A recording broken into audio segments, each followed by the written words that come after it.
Assalamualaikum warahmatullahi wabarakatuh. Perkenalkan, nama saya Dewi Maharani dari Universitas Negeri Padang, jurusan Pendidikan Luar Sekolah, dengan NIM 200050004. Eh, Pada kesempatan kali ini, saya akan menjelaskan tentang komunikasi persuasi, di mana saya akan menjelaskan tentang profil komunikator, tahapan komunikasi persuasi, pesan secara tulisan, dan pesan secara lisan komunikasi persuasi dalam praktik pendidikan luar sekolah. Nah, pada kesempatan kali ini pertama saya akan menjelaskan tentang merancang profil komunikator dalam praktik pendidikan luar sekolah. Jadi komunikator yang saya pilih adalah Isfoyose dengan profil sebagai berikut. Yang pertama, nama. Namanya Isfoyose, usia beliau 25 tahun, tempat tanggal lahir yaitu di Piladang, 24 September 1995. Alamatnya di Piladang, hobinya adalah menulis, pekerjaannya swasta, studi atau lulusannya yaitu S1 Ilmu Quran atau SIG.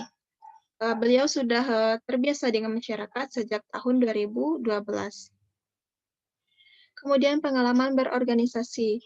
Beliau pernah menjadi anggota FPI Bukit Tinggi, kemudian menjadi anggota MMC atau Minangkabau Muslim Care Sumbar, kemudian Ketua Remaja Masjid Piladang, Ketua API atau Asosiasi Pembela Islam Luak 50, pendiri Piladang Peduli. Piladang Peduli ini adalah semacam organisasi bantuan kepada masyarakat.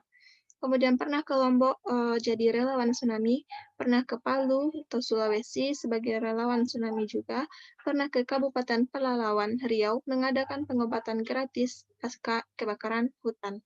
Pernah jadi pembina Pramuka Santri Nahdlatul Ulama tingkat Sumbar. Dan beliau juga sudah terbiasa mengadakan ceramah-ceramah di berbagai masjid serta khutbah pada hari Jumat. Dan selanjutnya merancang tahapan komunikasi persuasi dalam praktik pendidikan luar sekolah. Jadi tahapan-tahapan komunikasi persuasif ini menurut Alvanco ada 5 tahap. Yang pertama, menginformasikan, merupakan proses pemberian informasi sesuai dengan data yang sebenarnya. Informasi harus dipersiapkan dan dikemas menjadi pesan yang menarik bagi komunikan. Yang kedua,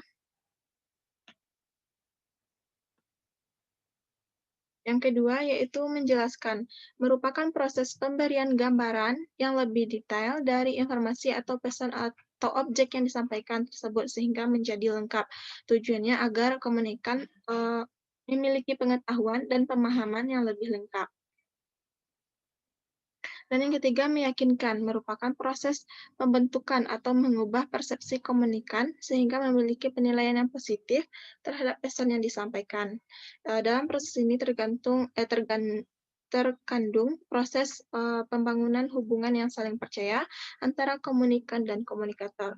Dan selanjutnya membujuk, merupakan proses untuk mengajak komunikan untuk mau mengikuti atau melakukan sesuatu sesuai dengan pesan yang disampaikan.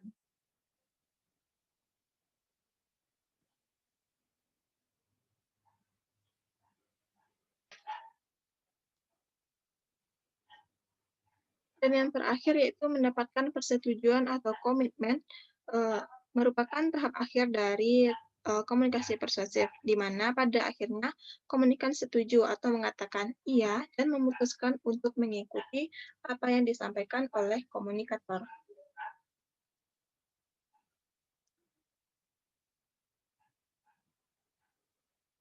Pada komunikator saya kali ini, yaitu Isfoyuse, beliau memulai tahapan komunikasi persuasinya sudah sejak SMA. Berikut merupakan tahapan komunikator di tengah masyarakat. Yang pertama, di sekolah SMA dia sudah mulai ikut organisasi yang banyak berinteraksi dengan orang banyak, seperti ikut pramuka dan lain-lain.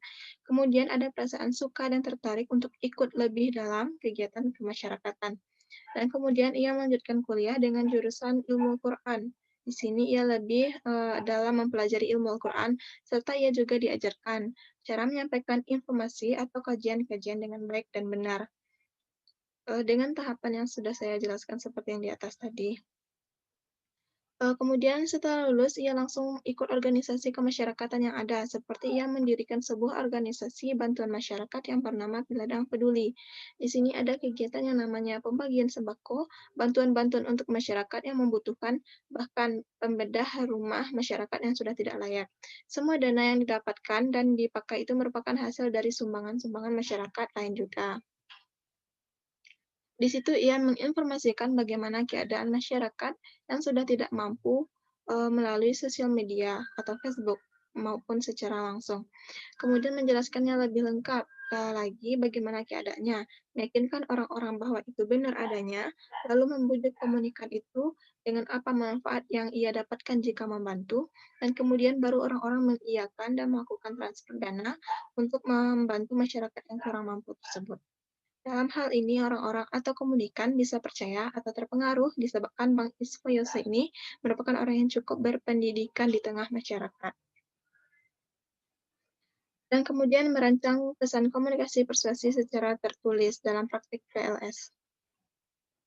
Jadi pesan persuasif itu adalah pesan yang ditujukan untuk mengubah perilaku sasaran terhadap suatu objek tertentu sesuai dengan keinginan komunikator, di mana isi pesan yang digunakannya harus jelas untuk dipahami dan dimengerti. Pesan-pesan persuasif yang disampaikan dapat menimbulkan daya tarik dan enak untuk didengar.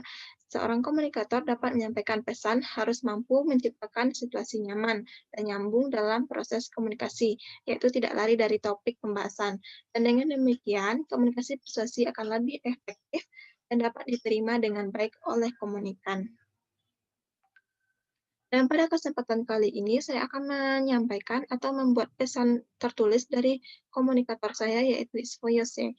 Beliau merupakan pendiri organisasi Peladang Peduli atau PP. Jadi, dia menyampaikan semua pesan-pesannya di grup Facebook Peladang Peduli. Di sana banyak penggalangan dana yang disampaikan. Berikut beberapa pesan yang disampaikannya. Nah, pada seperti yang kita lihat ini merupakan ajakan untuk mematuhi protokol kesehatan karena seperti sekarang ini penularan COVID-19 ini semakin meningkat. Seperti terjadi pada Jurang Peladang ini, ada yang terkena corona. Jadi ia menyampaikan agar mematuhi protokol kesehatan. Dan ini merupakan ajakan ia untuk melakukan penggalangan dana untuk membeli ambulan Peladang Peduli yang digunakan untuk bantuan masyarakat juga. Dan ini merupakan ia menjelaskan bagaimana kondisi negerinya saat ini dan kemudian ia mengajak orang-orang agar bisa lebih mencintai negerinya sendiri. Dan yang terakhir yaitu merancang pesan komunikasi persuasi secara lisan dalam praktik PLS. Jadi pesan itu ada dua, pesan verbal dan pesan non-verbal. Dan pesan verbal yaitu berupa lisan yang disampaikan secara langsung melalui komunikasi tatap muka dan juga dapat berupa tulisan yang disampaikan secara tidak langsung seperti isi pesan dalam brosur. Sedangkan pesan non-verbal dapat dilihat dari bahasa tubuh, sentuhan, nada suara, dan kecepatan bicara. Pada tugas kali ini yaitu menyampaikan pesan secara lisan, baik secara langsung tatap muka maupun melalui media sosial atau video. Komunikator saya kali ini sudah banyak sekali melakukan aksi ajakan atau seruan untuk melakukan sesuatu. Karena pada dasarnya Isfoyose ini adalah merupakan seorang relawan dan sering melakukan aksi. Berikut salah satu beberapa videonya. Nah, ini merupakan link di YouTube di mana ia menyampaikan pesan-pesannya atau ajakan-ajakannya kepada masyarakat. Dan di video ini dia juga menjelaskan kondisi umat Islam yang ada di India dan di sana banyak sekali terjadi kekerasan dan aniaya terhadap umat Islam. Nah, di sini ia mengadakan ajakan agar lebih peduli dan memperhatikan umat Islam yang ada di luar sana. Dan selanjutnya ini merupakan